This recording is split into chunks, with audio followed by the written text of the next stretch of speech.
Hi, everybody. Welcome to the session. We could make a start at 6 past the hour, so maybe we could make a start. I'm delighted to welcome all of you here. Today, our session is on centering Dalit feminist perspective, and we're delighted to have a fascinating panel. So I'll briefly introduce everybody. So my name is Shannon. I'm assistant professor in gender and sexuality in the sociology department. I'm hosting this particular session. So the format, people who've been here last time might also remember, this is a series of 3 seminars this term, and we had the last session a few weeks ago, and now this is the second session with a panel that is in dialogue with each other. So we have 4 speakers who'll be talking to us today. And the format is that they'll be speaking for about 15 minutes, and I have a few questions for them to ask, and then we'll open up to a broader discussion. So the only other, I guess, small change is that on the schedule we had Shailaja Paik as one of our speakers, but unfortunately she can't be here today. But we have, some other brilliant speakers who are going to join us and share their thoughts on centering feminist perspectives.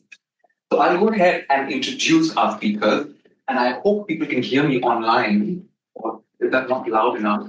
Yes, this is really a hybrid session. We have 2 presenters online who are joining us and 2 in the room here. So I'll go ahead and make a start with some brief introduction. So first of all, we're very delighted and thrilled to have Professor Manuela Ciotti here with us in the room. So Professor Ciotti is, my Italian is not very good, or is Professor of Social and Cultural Anthropology of the Global South at the University of Vienna.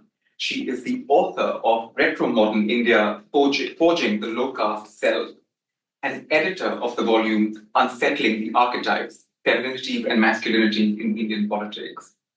She is the PI of an ERC grant, the Anthropology of the Future, and Art World Perspective. We are delighted that she's here with us in the room. Our second speaker is Rupali Bansode, who's joining us online. Hopefully they can hear us here. Bansode. And Rupali Bansode is a sociologist trained in India and the United States. Her research interests are in the field of violence, caste, and gender studies. She's published articles in Contributions to Indian Sociology and the Review of Education, Pedagogy, and Cultural Studies. She has had academic appointments at Yale University, the University of Pennsylvania, and the Indian Institute of Technology, Bombay. We're delighted that Rupali is also joining us online. Hi, Rupali, welcome. And we have our other 2 speakers who will be talking combined and in dialogue with each other. It's Meera Jatav, who's joining us online, and Priyanka Kotamraju, who is here in the room with us. So Meera ji is the co-founder of Khabar Lahariya, an independent feminist media house. She is also the Navayana Dalit History Fellow. Her autobiography, The Waves We Made, is forthcoming with Navayana very soon. Joining us in conversation with Meera ji is Priyanka Kotamraju, who's in the room here with us, and she is a PhD candidate in the Department for Sociology and a Gates Cambridge scholar, again here at the University of Cambridge. Priyanka's research looks at the negotiations of mobility that women make every day in the face of intersecting caste and gender inequalities. So that's our panel today. We'll start off with Manuela and then Rupali, who will have 15 minutes each to share some thoughts on this theme of centering Dalit feminist perspectives. And then Meera ji and Priyanka will also have 15 minutes together to make some combined contributions. And then we'll go into some discussions. So over to Manuela. Thank you so much for this kind of introduction and for inviting me here to address some of the really fundamental questions that you posed and they really bring together past, present, and future research. I have chosen 3, and maybe I'll just rehearse the question so that we know what we are talking about. So the first one is, how has caste persisted and transformed during my time researching the subject, especially considering the question historically when women have increasingly been participating both in the labor market as well as in politics. Now, I would like to start by saying that now everybody's talking about caste, and finally, and I know it's a good thing.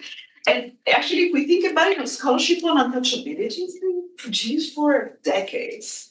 but I think it's really coming to fruition now. This is really the time when it's hitting, the public, and and it's really having an impact on how we think of social life in India. And as we know, caste is an incredibly longeve form of social life, and this longevity is really imbued with the toxicity that caste emits. It's perpetuated by caste privilege, especially when people deny caste existence. And it's also been fought against several battlegrounds, by anti-caste movements, but also there is a translation of these movements and these battles in everyday practice. So there are micro battlegrounds as well. And I don't feel like speaking for the whole of India. I will just talk about a place, maybe a region, or that I got to know geographically better, than maybe others, which is known in particular Uttar Pradesh. I want to point out three things. So since my first field work in the 1990s, we witnessed the decline of a major low-caste Dalit political project, the Bahujan Samaj Party, okay? And well, in recent years, we witnessed the birth of something else. If you know Chandrasekhar Azad Raban, this politician, and it's Bhim Army, and later than that, there's some Azad Samaj Party. So there is an overall question of shifting political representation. And of course, we've had the progressively and more forceful presence of the Hindu right. The second point is about how caste has been increasingly operating in context of social pressure towards consumption, along with the transformation of the Indian economy. So even when resources are scarce, that pressure for consumption doesn't really leave, doesn't go away. So the nexus between caste and the neoliberal economy is really essential to how we understand, how it all works. The third point is about the fact that social life has been increasingly represented through digital media, including caste crimes and violence, also caste assertion, right? So caste has become incredibly public, and this publicness has had to be reckoned with, theoretically and methodologically. And that is also why probably, this old scholarship on caste has started to become more consequential, because we see more. I mean, you open any social media and caste is really like, before our eyes. So while I constantly travel to India, so I'm not really an armchair anthropologist, I certainly spend quite a bit of time on social media, maybe on an armchair at home or elsewhere, because I'm really interested in this physical digital dimension of social life, and certainly I have to hone my tools in order to grasp, this phenomenon. And I've also carried out a project. I mean, I've done a data harvest, on hashtag Dalit Lives Matter, on the then Twitter, now X, and still I'm writing about this. So this translated in a certain different kind of field, more agile maybe, but a field that really attends to the digital physical life of caste. And we can no longer make sense of this if we don't do. I believe, if we don't do that. So this is also for future research, plans. And we're also witnessing to a true ontological transformation, how the social life unfolds on this, in both spheres. I mean, like in any other society. And I also wanted to add that, for example, books that, such as, Retro Modern India, Forging the Low-caste Self is somehow like, it's something like, what anthropologist Raymond Firth said at some point, this is, these books become somehow historical records, right? So this anthropological research becomes history. And it's something that you can, I feel ancient, but yes, exactly, this is a book in, research at the time when digital media had not become, was not as prominent as it is today. And actually, there's not really much about digital media, maybe nothing about that. And so we really also have to keep in mind when we go through reading lists and, we read stuff for our courses. I mean, this is something that we want to remember. And I'd like to shift to the second very important question that you posed.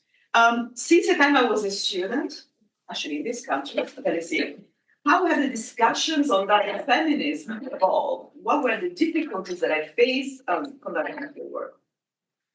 So a great deal of my reflections on caste, gender, and feminism are really centered on the idea that historically, Dalit and low-caste women have largely remained sort of a residue of post-colonial feminist inquiry.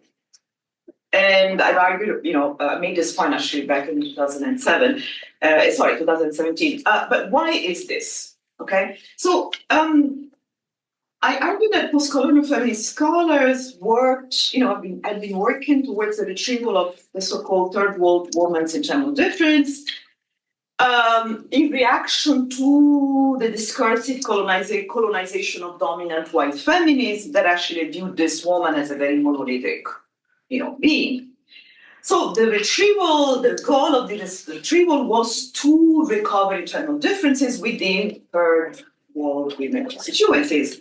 So the post-colonial feminist scholars have placed all the attention, all their efforts in fighting against white feminism, okay? But they kind of, didn't pose too much, place too much attention on what was happening, for example, within a particular region or country. So who had to do this? Who had to recover Dalit women's difference? Well, it was Dalit feminists themselves, and together with other scholars. So since the 1990s, this is the kind of work that has been done. And so at this point, after all this intellectual labor, we know the difference. So we can't say we don't know. We really know. It's pretty clear. And I think that this kind of energy, intellectual energy, was also fueled by, the very strong presence of Dalit politics. At least, I'm talking about North India, because I don't want to talk about kind of regions that I'm kind of very less familiar with. So I see very courageous Dalit feminists. For example, I can think of Manjula Pradeep, right? They relentless work, and advocate at all levels, including UN, etc. What I don't see much is major mobilization. So there's a lot of work on the ground, I believe, but I haven't seen, countrywide protests, about all the issues that we should be protesting about.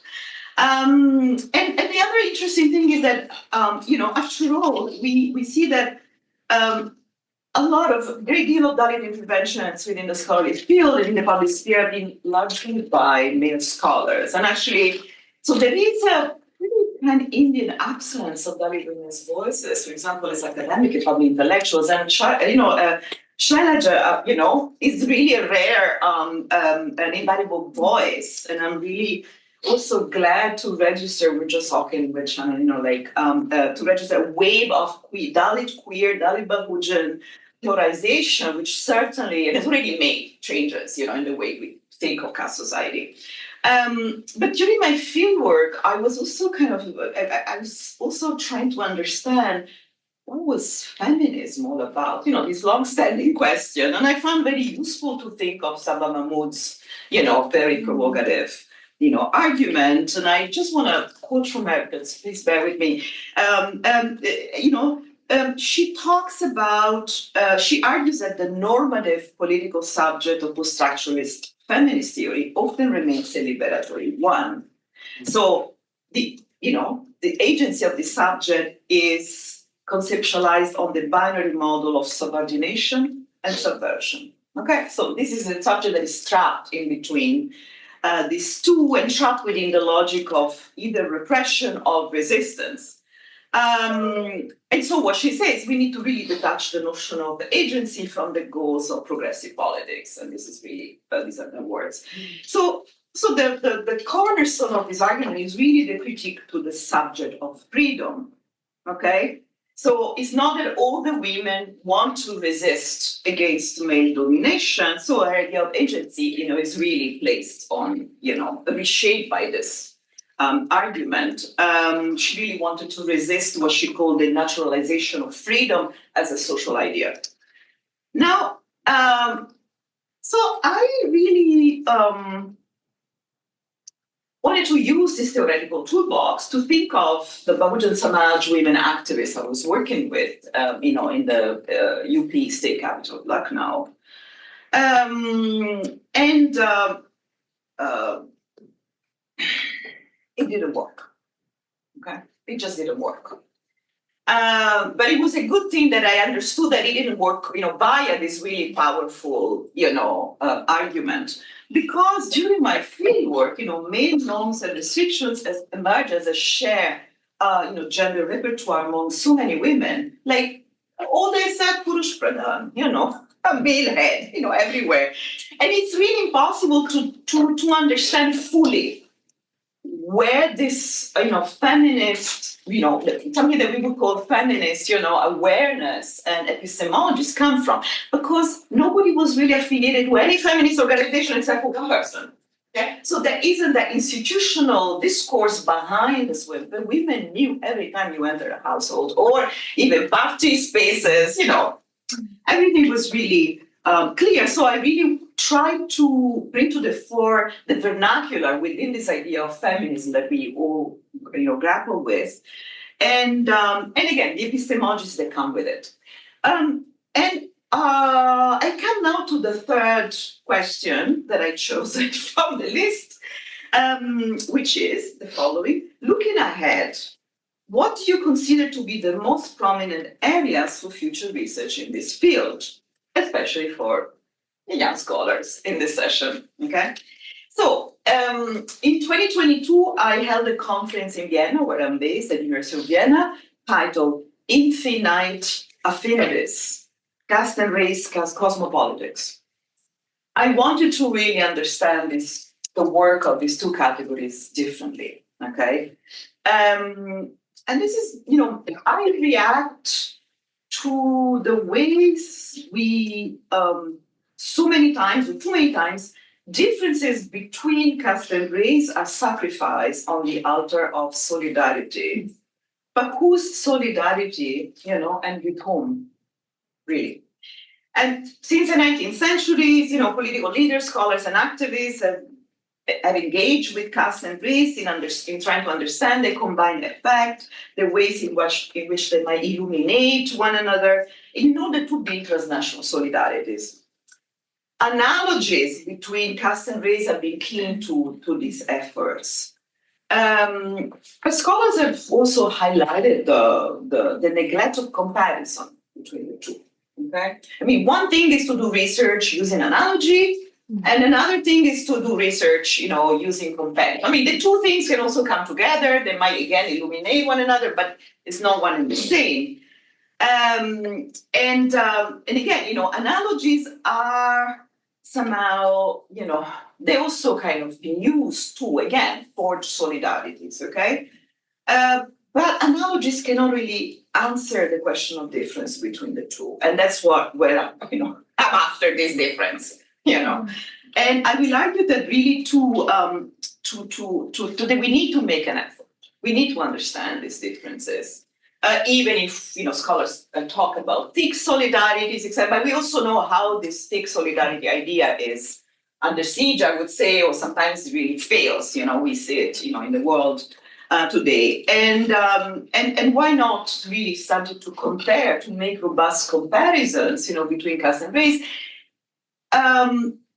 And this will yield, I think, different kinds of things according to where we are, because the global life for caste and race is very different, depending on where we are placed, where we place our research. So we really need robust comparisons, also beyond the Dalit and African American communities, and that's what I'm trying to do. Even if, of course, a comparison with this, given that there's none, would be really helpful, I think. And this also speaks to really the question of intersectionality, and the importance of making connections between Black feminist writings and Dalit feminist perspectives. I totally agree, but also why not Dalits and First Nations? That's where I'm venturing, basically. Because, this is really, when we stretch the narrative, that's when, we open up really new avenues of, for research, we think anew of maybe the same histories and, biographies and presence. I think I'll stop here. Thank you. so much interesting thought and things to think about and maybe to pick up in discussion.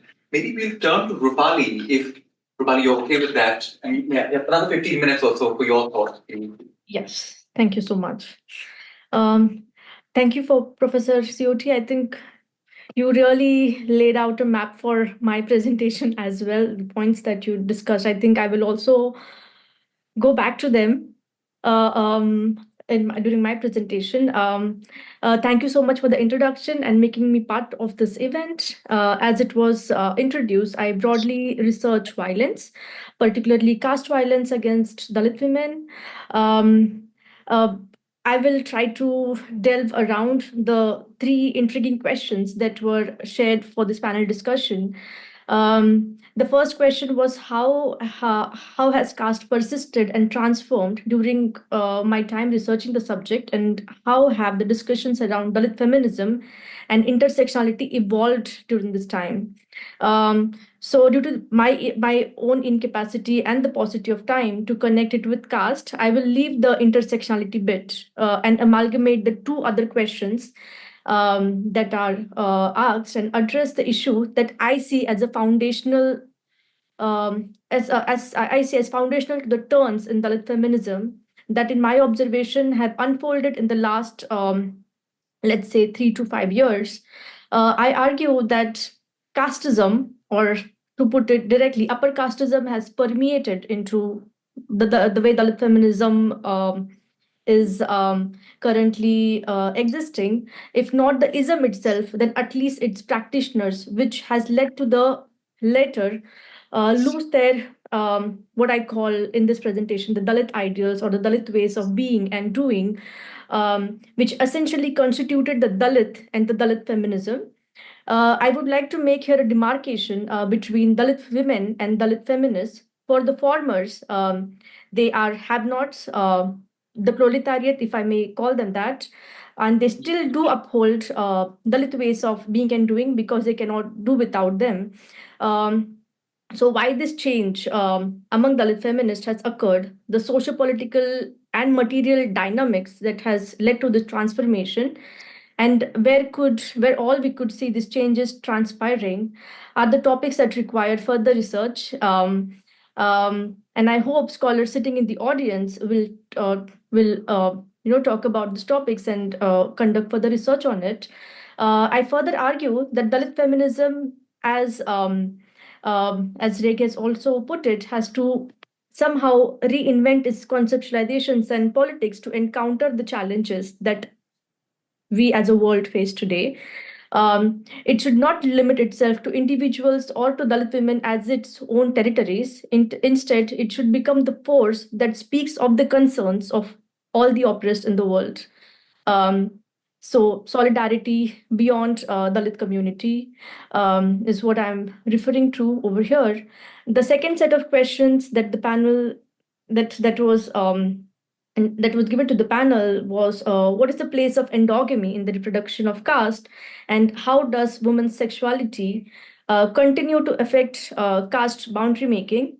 Thankfully, there are some foundational texts by scholars like Ambedkar, then Phule, Reghe, and Omvid, and now Professor Shailaja Paik's book to comprehend how women's sexuality, their bodies, their desires historically have been controlled and commanded to maintain caste and its material base. Baba Sahib Ambedkar, in his celebrated paper called Endogamy, Genesis of Caste, called endogamy as the essence of caste, he considered intermarriage, exogamy as a key to distributing the consensus uh, considered intermarriage, that is exogamy, as a key to disturbing the consensus made by caste.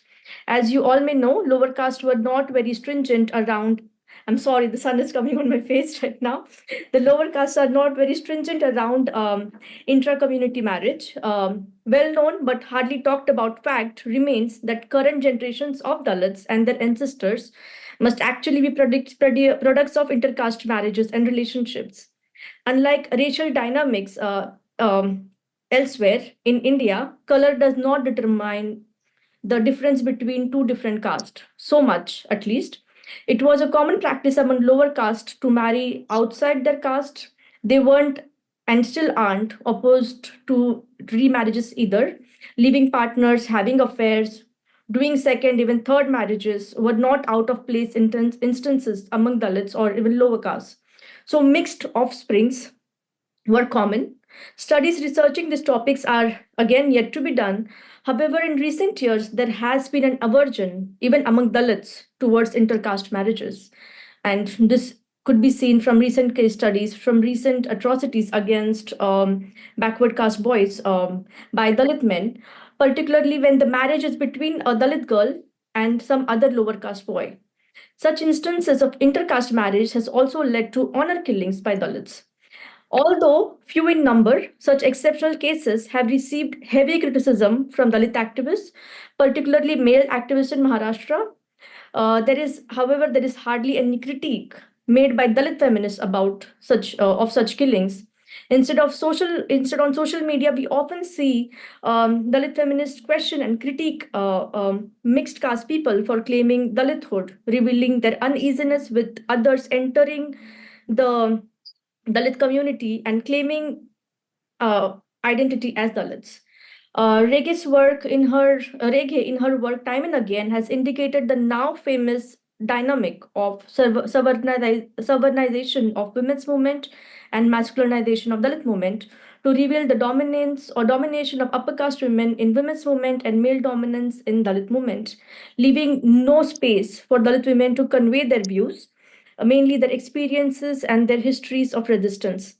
However, continuous harping on experience, neglect of the issues faced by others, and taking the position of ombudsman goes against the very Dalit ways of being and doing, is my argument. And this does not do justice to the Dalit women's politics. Um, what are these Dalit ways of being and doing?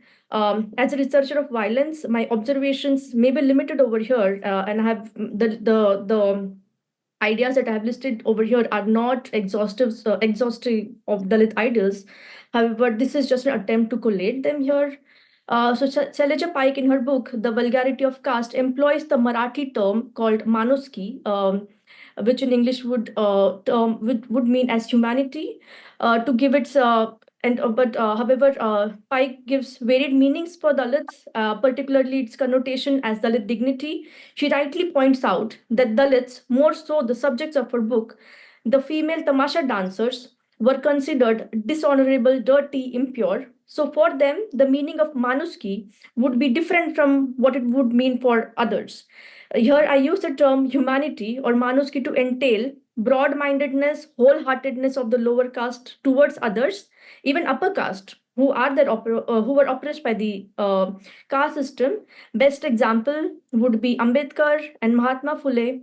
Phule, a reformer from 19th century Maharashtra, fought battles with his upper caste contemporaries for the very cause of widow remarriage, which was not actually a lower caste women's issue, but upper caste women's issue. He understood the plight of the African American and thus dedicated his book Slavery to them. Ambedkar, despite being an untouchable and a man, understood the plight of all women and men, many of then oppressed communities. Hence his call for women's education, equal rights for women.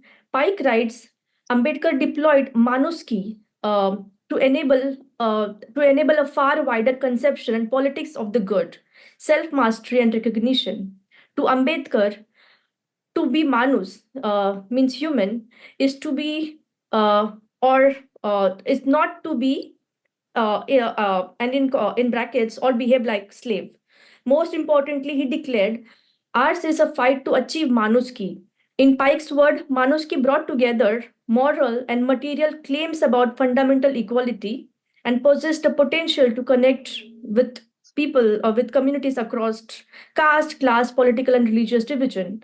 I argue these are the very three ways in which Dalit virtues could be, Dalit, a virtue of humanity, could be seen, which is voicing against violence, Dalits do not limit themselves by voicing against violence only against themselves.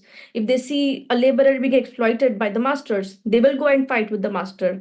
If they see someone is hungry, they will go and offer food. Unlike the upper caste, they do not practice untouchability around food or water. They will stand against every variety of violence they come across. Feminist studies have shown Dalit women do not tolerate the abuse of their husbands mutely. Instead, a Dalit woman would give back or run away or hide in a neighbor's house. Both men and women, neighbors, both men and women, stop the man who's beating up his wife. Uh, then the second virtue that I talk about is standing with the oppressed. Lower caste understand what oppression is, and they are, after all, the victims of the most degrading form of exploitation in human culture, the practice of untouchability, where you are denied humanity itself, considered worse than an animal or an insect. So lower caste understand that they must stand with the other oppressed. And then the third attribute, the much valued one in recent times of non-violence, that exhibits the humanity of Dalits. It is an adherence to non-violence, even though they have faced continuous violence throughout history. Even for being a non-violent community, it is a non-violence that makes Dalit different. We all know the regular instances of brutal caste violence, even rape against Dalit women. Except few exceptions, Dalit have hardly reciprocated to caste violence with violence or to a rape with rape. The value of non-violence was rooted in Dalits, especially through Ambedkarite Buddhism. The non-tolerance towards terrorism, the cruciality of living, letting live, and love comes from Buddha to Dalits. Caste system stands in opposition to the values Buddhism propounds. And the fourth one, which I have written very briefly, is love for life. Dalits love living, and that's why they never commit suicide or mass murders, because they believe in letting people live. And when atrocity is committed, then they flee the village and make their living somewhere else. They always, restart, or they always make a new start. Now, to these Dalits virtues, Dalit women have additional ones. Their suffering at the hands of patriarchy, operating in different ways and different levels, make them stronger compared to their other counterparts. Dalit women have their own ways of fighting, surviving, and healing. During my fieldwork in Maharashtra, Dalit women participating in the protests while being beaten up by the police were passed on comments like, "Has Ambedkar fucked you?" or "Call your Ambedkar to come and save you now," as if Ambedkar himself was the target for punishment, alongside Dalit women's bodies, of course. Their thighs and buttocks were the specific body parts that were excessively lashed to disable them to attend the protest next day. While men were arrested, Dalit women were beaten up, revealing the gendered and sexualized nature of the punishment. Yet, enduring these punishments, Dalit women go back to their homes, take care of their neighbors' children and their ailing in-laws. That is the resilience Dalit women have shown. Regi and Kannibaran argue that sexual violence is committed against Dalit women to attack the Dalit community. We all know this argument.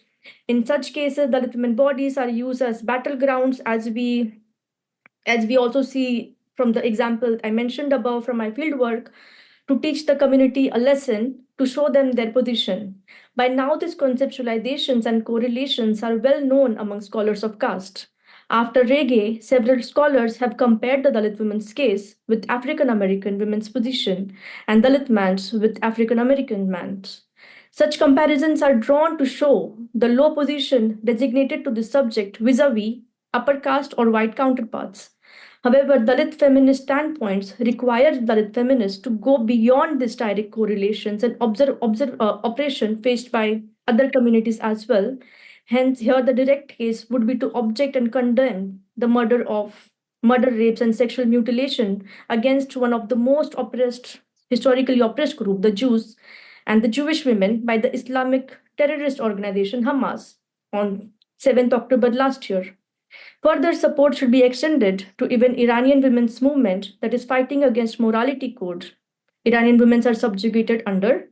And for Dalit feminism, its theory and politics to sustain and strengthen, it has to remain open to its study by scholars, not only by non-Dalits, but even by Western academics. Um, Dalit feminist standpoints, even Western academia. So thank you. I end my talk here. Thank you so much. Thank you, Rupali. Quite a lot of thoughts, and I'm sure we'll come back with lots of questions and to carry on the discussion. So maybe over to Priyanka and Meera ji. Hello, everyone. I'm Priyanka, and Meera ji and I have been co-travelers for almost a decade now. She was my editor when I worked at Khabar Lahariya. And over the years, Meera ji and I have collaborated in many ways to write, co-create, translate, and organize in this part of Uttar Pradesh called Bundelkhand. And several things that Dr. Manuela and Dr. Rupali have mentioned will perhaps come up in this presentation as well. So what we are going to do is, I will be Meera ji's translator for this session, and she is going to present an extract, a small extract from her autobiography that is upcoming, and that's called The Waves We Made, Khabar Lahariya. So she will read it out in Hindi and I will do the English translation. And at the end of that, I will add small reflections of my own coming from my fieldwork in Uttar Pradesh and Chittorgarh. And I'm sorry, Shannon, it's going to take more than 15 minutes. So over to you, Meera ji. आप शुरू कर सकते हैं. आप सबको चित्रकूट से हाय. इस panel में मुझे बुलाने के लिए सबको बहुत बहुत धन्यवाद. मेरा प्रस्तुतिकरण हिंदी में होगा, जिसका अनुवाद मेरी साथी प्रियंका करेंगी. इसके लिए भी शुक्रिया. मेरा नाम मीरा जाटो है. मैं एक नारीवादी पत्रकार हूँ और मैं पिछले 25 साल से उत्तर प्रदेश में काम कर रही हूँ.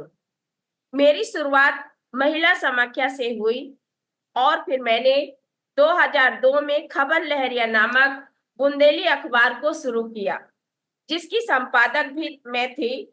इस अखबार को दलित, वंचित, शोषित, एकल, नौसाक्षर ग्रामीण महिलाओं ने शुरू किया. शायद मैं देश की पहली दलित महिला संपादक रही हूँ. My name is Meera Jatav. For the last 25 years, I have worked as a feminist activist journalist in Bundelkhand, Uttar Pradesh. I started as a supervisor at Mahila Samakhya in the 90s, and in 2002, I founded a hyper-local newspaper called Khabar Lahariya, of which I was the editor. The newspaper was founded and run by women on the margins. I was perhaps the first female Dalit chief editor in the country post-independence. मैं आज जिस मकाम पर पहुंची हूँ, उसका सफर आसान नहीं था और आज भी नहीं है. मेरा जन्म एक गरीब परिवार में हुआ. मेरे पापा मोचीगिरी का काम करते थे और मेरी माँ हम 6 बच्चों को संभालती थी. हमारी आर्थिक तंगी की वजह से मेरे बुआ फूफा ने मुझे और मेरे भाई को बचपन में गोद ले लिया. मेरी शादी भी एक गरीब परिवार में हुई, जिसके चलते मैंने घर से बाहर निकलकर काम करने का निर्णय लिया. मेरे परिवार ने मुझे कई बार काम छोड़ने को कहा, लेकिन मैंने ऐसा नहीं किया, क्योंकि काम करते करते मैंने अपनी एक पहचान बनाई.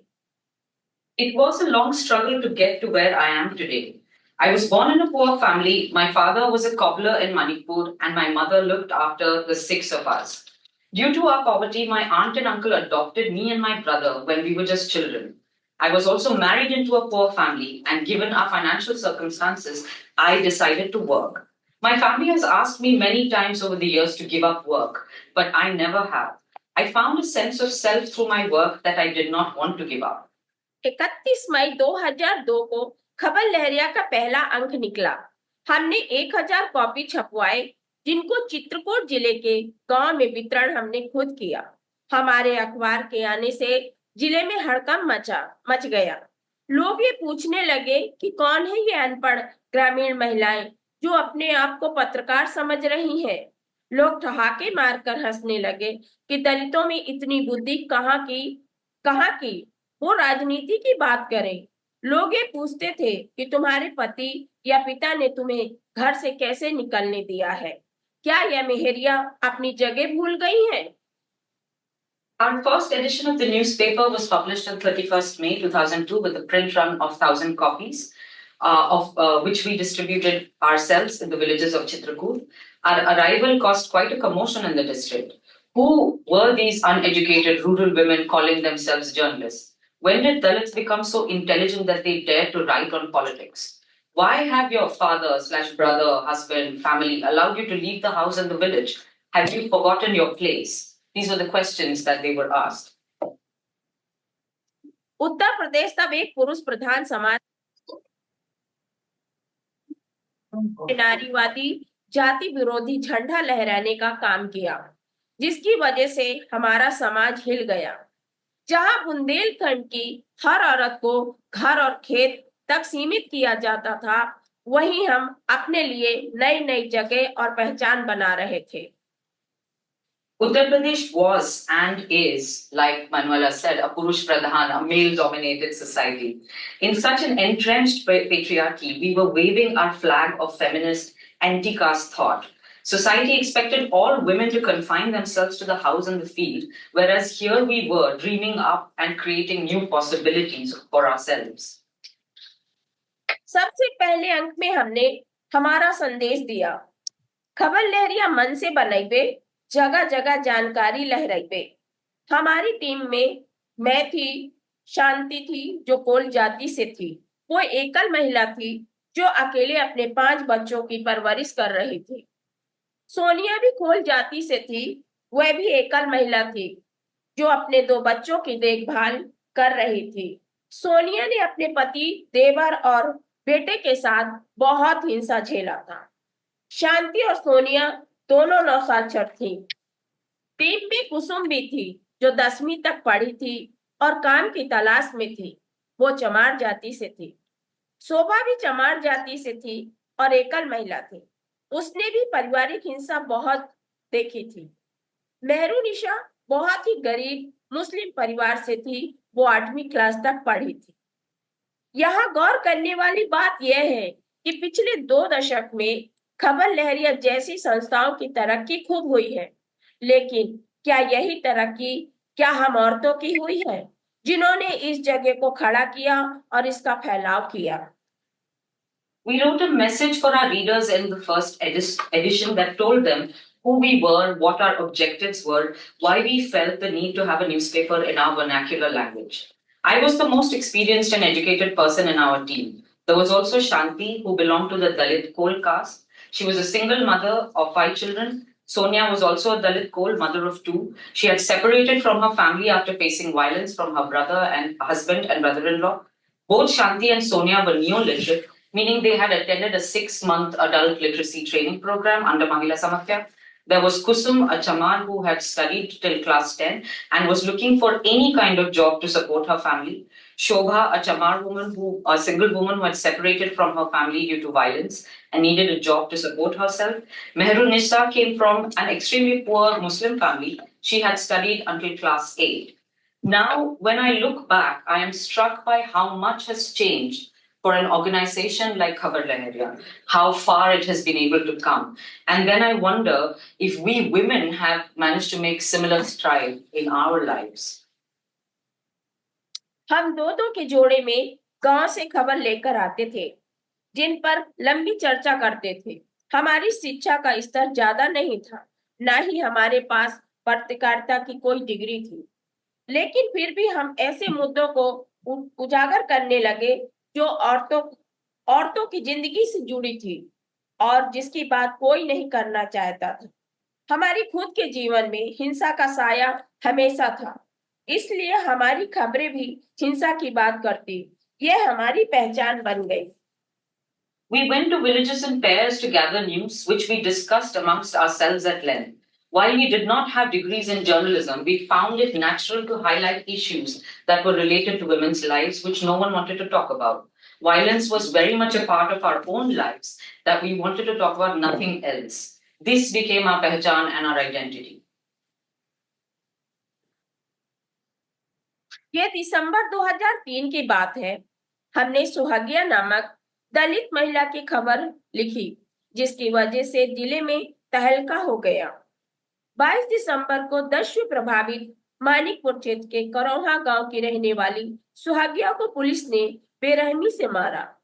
इस गांव में 300 दलित कोल जाति के एक परिवार रहते थे जो जंगल से अपनी आजीविका चलाते थे। इन लोगों का जीवन डकैतों के शोषण और पुलिस प्रशासन के उत्पीड़न के चक्रव्यूह में फंसा रहता था।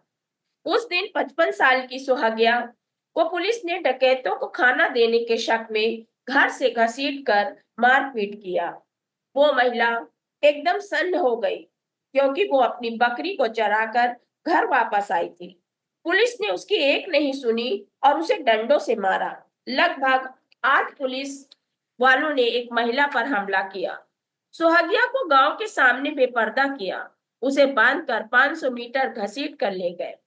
हादसे के एक दिन बाद जब हम सुहागिया से मिलने गए तो उसके पीठ, दाहिने हाथ, पेट, सीना, जांग, कमर, दोनों पैरों पर चोट लगी थी। उसके अंदरूनी जगहों पर भी गंभीर चोटें आई थी।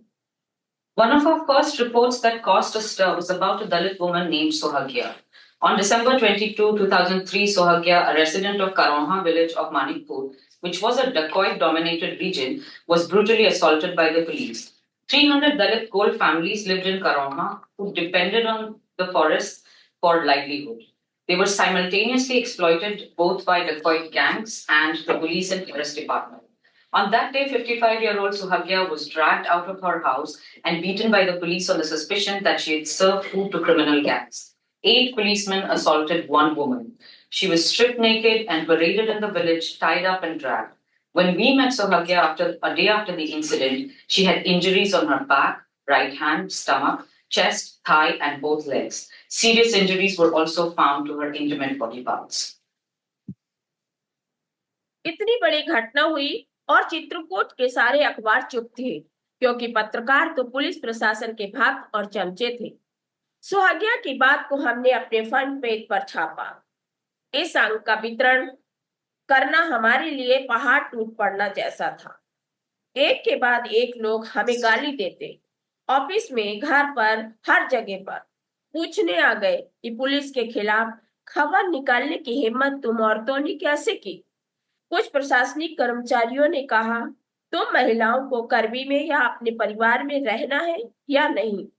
आखिर दलित महिलाओं ने समाज के मुंह पर तमाचा कैसे मारा। हम हर तरह की धमकी मिली, गाली गलौज, जान से मारने की धमकी, जंगल से अपहरण कराने की धमकी, बंदूक से उड़ाने की धमकी, मुकदमा ठोकने की धमकी। हमें भी बहुत डर लग रहा था। उस अनुभव से मुझे यह समझ में आया कि मुझे और मेरी टीम को हर रोज इस तरह के दबाव को सहने के लिए तैयार होना पड़ेगा। लोगों की बातों को हम कई बार अनदेखा, अनसुना कर रहे थे, लेकिन इन बातों को झेलते हुए काम करने की क्षमता बनाए रखना अपने आप में बड़ा काम था। समय के साथ मैंने भी उल्टा जवाब देना सीखा। जो समाज आपको बराबरी के आंखों से नहीं देख रहा है, वैसे हालात में अपनी बात को रखना आसान बिल्कुल नहीं था। This incident made no headlines anywhere except in our daily newspaper, where we printed it on the front page. Distributing copies of this particular edition was the toughest challenge we had faced until then. People walked up to us at work, on the street, in the market, at our homes to heap abuse. How dare you write against the police machinery? Do you not want to live and work here? How dare Dalit women write like this? We received threats of all kinds: verbal, threat to kill, threat of abduction, at gunpoint, and court cases. We feared for our lives. But what this incident taught me was that as Dalit women, we would have to prepare ourselves daily to face this violence every day. To ignore, unhear, unsee this violence in order to go about our daily lives was in itself a huge thing to do. Over time, I talked back. I retaliated with anger. But to speak back to a society that does not view you as an equal or fully human was and continues to be tough.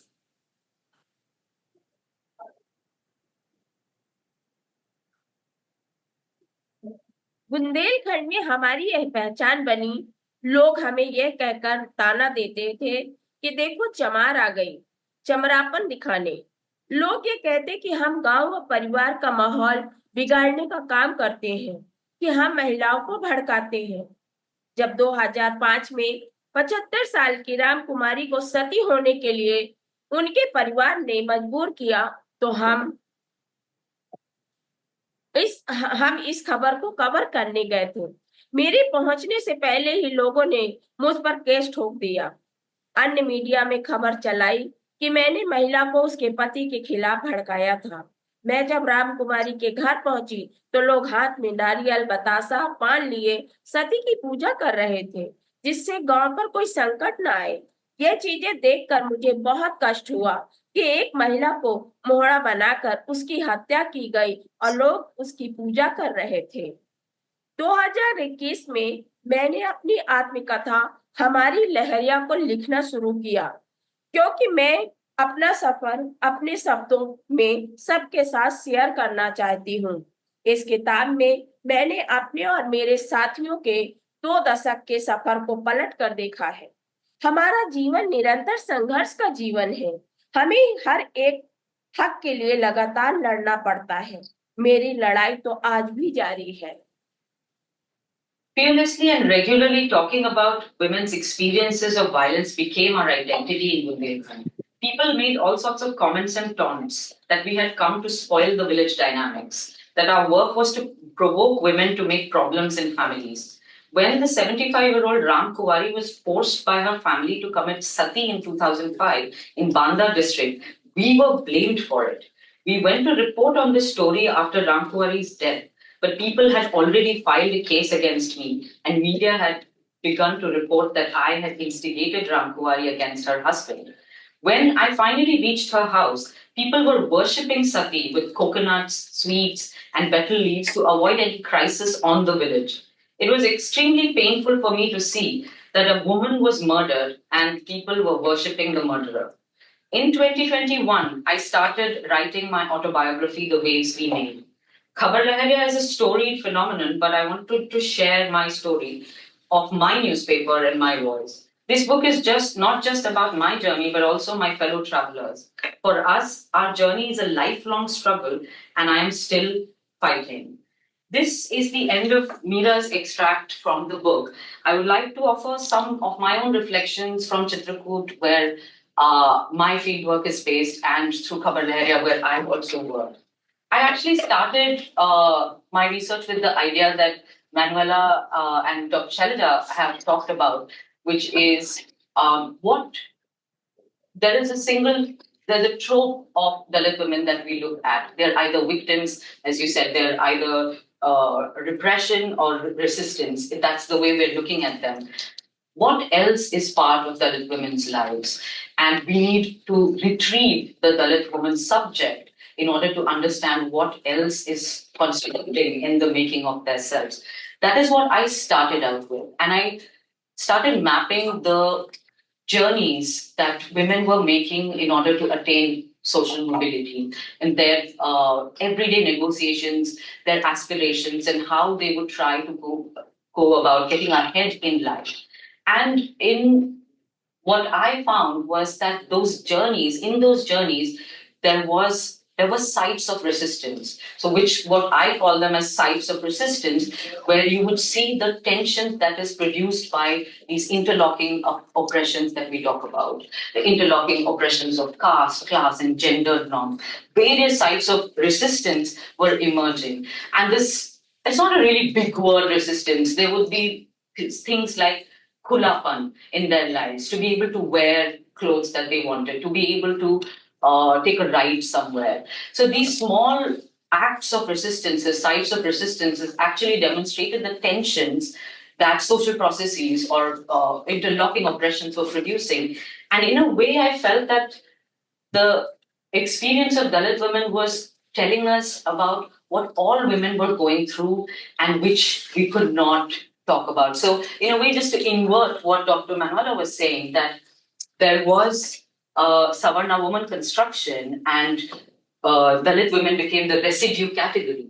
Now I feel that looking at Dalit women's lives or experiences, we can actually see a lot more what is happening to women across categories, across classes, across castes.